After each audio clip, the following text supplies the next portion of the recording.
Some call it Denali. Others say Mount McKinley. But to the Alaskans we met, it's simply the mountain. Join Real Trailer Life as we chase the tallest peak in North America on our epic Alaskan journey.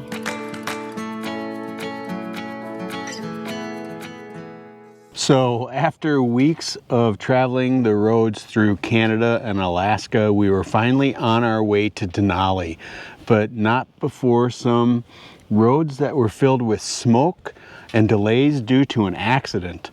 You know, our GMRS radio came in real handy because it kept us up to date on the delays and on the severe incidents that were happening. After about an hour delay, we finally moved forward, seeing firefighters walking with their gear, crock pots on the side of the road where residents had left food out for the firefighters so that they could eat. There were pilot cars. There was visible burn marks. I mean, you could see. We went through 3 fires. Bonanza Creek fire was one, followed by Goldstream Creek and Bear Creek.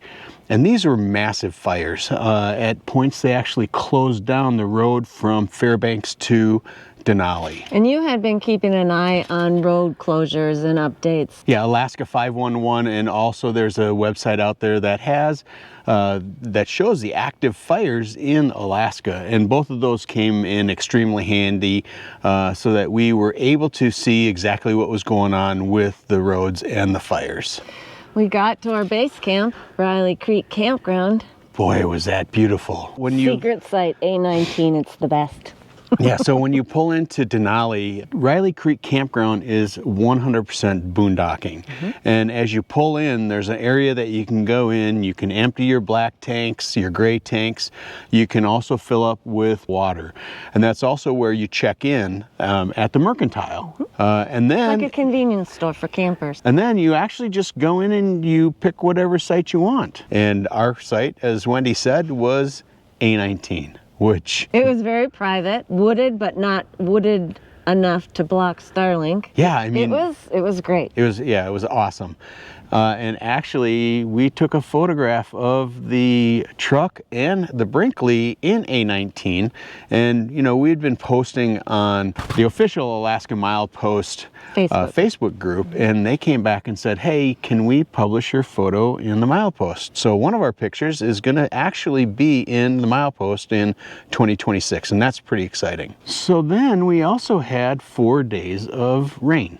It makes it really difficult for solar when you have 4 days of no sunshine.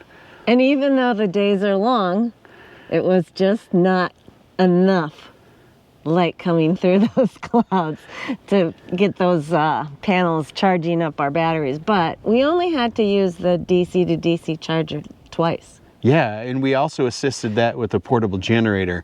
Now, our DC to DC charger is part of our package that was installed by ABC Upfitters. ABC Upfitters is out of Elkhart, Indiana, and the package that they put in for our solar system is all Mastervolt products. And the nice thing about Mastervolt is all of their products talk to each other, so there's no finger pointing about whose product is causing what problem. And the nice thing is that they can actually dial in, which they had to dial in when we were in Alaska in order to troubleshoot some problems that we were having with our system. We really like ABC Upfitters. We love the Mastervolt system that they put in. And if you're thinking about putting a solar system into an RV, whether it's a Class A B van, a Class C, a travel trailer, or a fifth wheel, we encourage you to reach out to ABC Upfitters. They can be reached at 574-333-3225. Or you can email them at sales@abcupfitters.com. It costs you nothing to make a phone call or to send an email. They will build a package that is designed to work how you choose to use your system. And they're just an amazing company to work with. So we also met some people from Minnesota while we were there. Well, I was talking with the cashier at the visitor center because, of course, we wanted to get our passport stamp and sticker. And the cashier asked me where I was from, and I told her Minnesota, and all of a sudden I heard this woman say Minnesota, and turns out they were from, I don't know, 20 minutes away from Matamidi. Matamidi, yeah, I think it was, and we're Bayport, so or were. The nice thing about Denali when we were there is that the sun shines almost all day long. It gets a little dim at night, but one morning I got up at 5 o'clock in the morning and drove up to Savage River, and it was 5 o'clock in the morning and there was nobody out there but me, and I'm tootling along at about 5 miles an hour just waiting for wildlife to show themselves. And I ended up getting a couple really great shots of some moose when I was on that trip. And then we came back, and I think that's the same day that we did the Denali sled dogs. We did. We took one of the buses, they're free, from the Mercantile at Riley Creek Campground, and took it to the visitor center where you could then catch the bus going straight to the sled dogs. I'll tell you what, if you go to Denali, you really have to see these sled dogs. This is one of the only working sled dog camps in the whole national park system. And it is just amazing. You get up close and personal with these dogs. You can tell that they're well taken care of.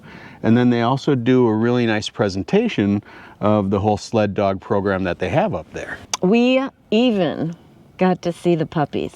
Oh my gosh. And pet the puppies. They had like 7 of them or 9 of them. It was like puppy heaven. Yeah, and here's some photos that we took of the puppies, and they're just the cutest things in the world. These photos look like they're AI generated, but they are not. These are the pictures that we took of these puppies. The other areas where the grown sled dogs were kept were immaculate. They had a sprayer system for water that could spray down. They were clean. And you could, they're real working dogs. Yeah. They work the park. Yeah, in the winter they serve the park to help patrol the park, and they also deliver supplies to people that may be out in the park. And when I say people, researchers or people like rangers that are still out in the cabins, and they're actually just out in the wilderness. It's a pretty amazing program. They did a little presentation, and so we got to hear the dogs, because when they run, they're barking, and it's awesome.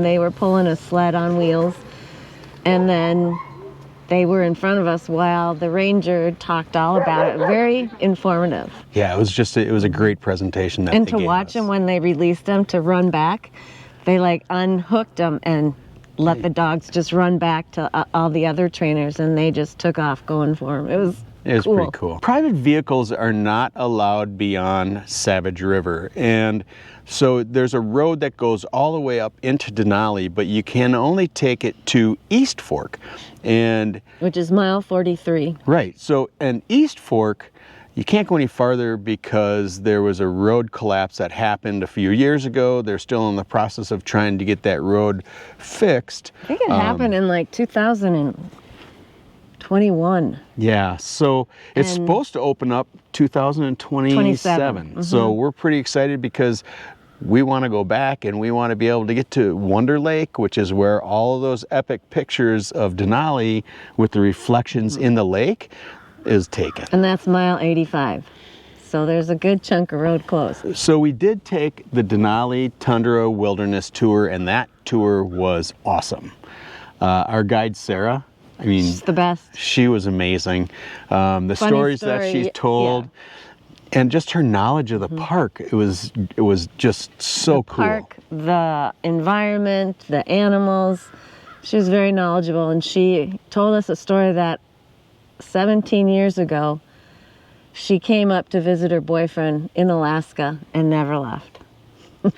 And she lives in this great community of Denali, and is an artist herself. Yeah, she's actually quite accomplished artist. We saw a lot of wildlife. Yeah, we did. We saw caribou, we saw golden eagles, we saw grizzly, Arctic chipmunks, ptarmigans, gulls, and doll sheep. So we saw a whole lot. We did. And Sarah made it better because some of them were quite far away, and she would take out a scope and set it up, and there were TV drop-down screens on the bus, and so we could see her scope photos up close on these screens, and that she'd was just pretty cool. zoom in and we could see the live images of the animals that were up there. So yeah, that was her rule pretty was you just yell stop. If you think you see something, even if it turns out to be a rock, if you think it's an animal, say stop and I'll stop. Yeah, every once in a while there are rock grizzlies up there. So it's still a lot of fun. We had so much fun. It was a good time. We often use the FAA cameras, and I think we talked about this in our last video when we were up in Fairbanks. We use the FAA cameras in order to see when you could see Denali. And part of chasing this mountain is you got to look at those wee hours of the morning when the weather's cooler. It saves you some time. So one morning I woke up and I had my phone right next to the bed. I pulled up the web cameras and there was Denali. And I'm like, Wendy, we got to get up. Now it's 1:30 in the morning. Mm-hmm. We got up, threw our clothes on, and we drove out and we got our second picture of Denali, all but the very tippy top. Just a little smidgen. But we still got to see a majority of Denali, and it's still an awesome picture. And it was 1:30 in the morning, which is still crazy. Exciting. And then we took one last tour. Yeah, one of those iconic green buses. And now our guide on that one, his name was Bear. And Bear was kind of this, it was a totally different ride. Bear was a super nice guy. And it was the same thing. If you saw something, you could say stop. But they also took you all the way up to East Fork, but it wasn't as guided of a tour as it was when... He told a lot of stories, though. He had a lot of information for us, but you're right. It wasn't the historical tour, so to speak. But... it was good. The one thing he said is what we've been waiting for. Welcome to the 30% Club. So we're going, and all of a sudden we come into this opening, and there was Denali in its full majesty, no clouds. It was just amazing. It's just jaw-droppingly gorgeous. And then you just heard click, click, click, click, click, click, click, click, because, you know. The power of that mountain is just... It just brings tears to your eyes every time I think about that moment of turning and looking and seeing it right there, as big as ever. And we continued down the road and we continued to see Denali from different viewpoints. Viewpoints. Well, so after that, we drove down to Healy. This is still like before noon. Well, that's the other interesting thing. So we took the 6:30 tour on both of these. We took the first buses out. And by the time we got back, it was like 10 o'clock. And we still had half of the day left, well, more than half of the day left. So we ended up going to Healy. Yeah. What was the interesting thing about Healy? So in Healy, there is a replica of the bus from the movie Into the Wild. And you can go in it and see, there's photographs, there's artifacts. I mean, there's all kinds of things in it. It's right in the parking lot of the 49th State Brewing Company. And they had really good beer there, too. Yeah, they have good beer, good pizzas. So after spending a week in Denali National Park at Riley Creek Campground, we left and we went to Matsu. Now that's just south of Talkeetna, about 20 minutes. A very different feel to a campground from what we are coming from. We went from the beautiful wooded private to a parking lot. But it was close to what we needed to take care of next, which was Talkeetna and getting the truck fixed in Wasilla. Yep. We were there for 1 week, and the nice thing about it, it was $30 a night. So for 1 week, it was $210, full hookups, and kind of in between Wasilla. It was closer to Talkeetna than Wasilla. I think Wasilla was about an hour away. And it was a perfect base for exploring Talkeetna. But on the way down, we also stopped at the Alaskan Veteran Memorial, which is right off of the highway there. It was really neat to see that because they have these monuments of all of the 5 services for Alaskans. Yeah, it was pretty amazing. Oh, and on the way too, we saw moose, and we pulled up and you got pictures of moose. Oh, I did, yeah. Baby moose and mama moose. So tell us a little bit about Talkeetna. So Talkeetna is this quirky little town. It is a lovely little town. It's very artsy. It has lots of different restaurants, art shops or just shops, ice cream. It's also the base camp for the climbers that are gonna summit Denali, which I never thought people would be climbing Denali. Hundreds but do. Every year, hundreds of people try to climb Denali. And make it. They also have, out of Talkeetna, the flight tour companies and glacier tours that you can land on glaciers. Yeah, and we opted not to do that. It's a big budget trip, and we chose not to do it this time. But also in Talkeetna, there is the Talkeetna Alaskan Lodge. And they have a public viewing deck on the back side of the lodge where you can see, and they also have a webcam. So we were checking that frequently. As well as the FAA cameras. But from there, you can see 3 of the peaks, Mount Hunter, Denali, and Mount Foraker. One of the things that we needed to do is we needed to change the oil and rotate the tires on our F350. One morning I woke up, it was about 6:30 in the morning, and as I was pulling out to the road to take a left to go to Wasilla and the Ford dealership, I turned to the right to make my turn, and there was Denali in its full glory. I call up Wendy, I say, get your clothes on, we are going to the lodge. And we got to the lodge, and there's a lot of people out there taking pictures of Denali, but we got some pretty epic pictures of Denali from the deck of the Talkeetna Alaskan Lodge. And that was just another amazing, our 4th episode of actually seeing Denali.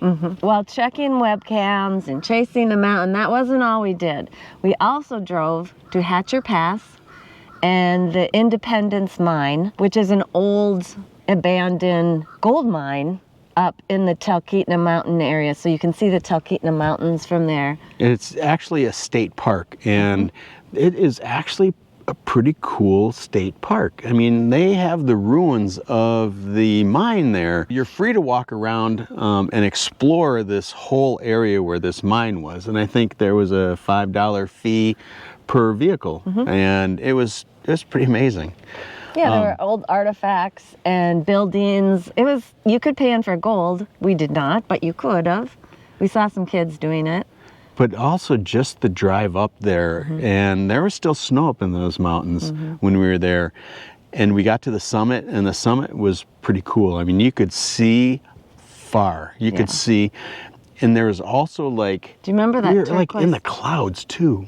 Do you remember that turquoise pond? Yeah, there was a little pond that we stopped at on the way up, and we took some great pictures there as well. It's a fun place to go. I think it's worth the drive, and our vehicle did just fine on it. So full-time RV life is not just about the adventures. It's also about keeping our rig roadworthy. In Wasilla, we did stop for an oil change. We had the tires rotated, and then we were also experiencing a trailer disconnect issue. Ever since we got the TCS put on and the disc brakes put on, we've been getting this trailer disconnect error that comes up on the dashboard of the truck. The brakes still work. I can squeeze the brakes manually and they still work, but it's still a little disheartening or a little frightening sometimes when you're going down a big hill and you get a trailer disconnect.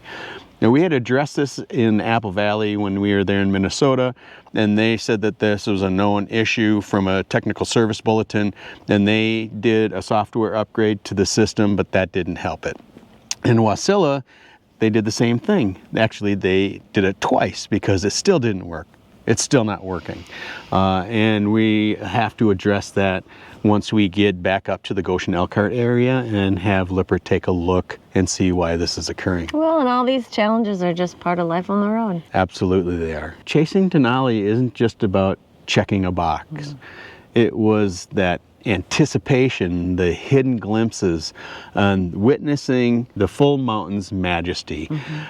It is so powerful to see. It is just amazing. And to think, we saw it 4 times, but some people will go to Alaska and they'll never see Denali. It reminded us why we're on this journey. To be humbled, to be amazed, and always chasing that extraordinary. If you're enjoying this type of content, please like this video and subscribe to our channel so that you can get notifications when our next video comes out. Until next time, safe travels, stay adventurous, and keep living that real trailer life. Bye-bye. See ya.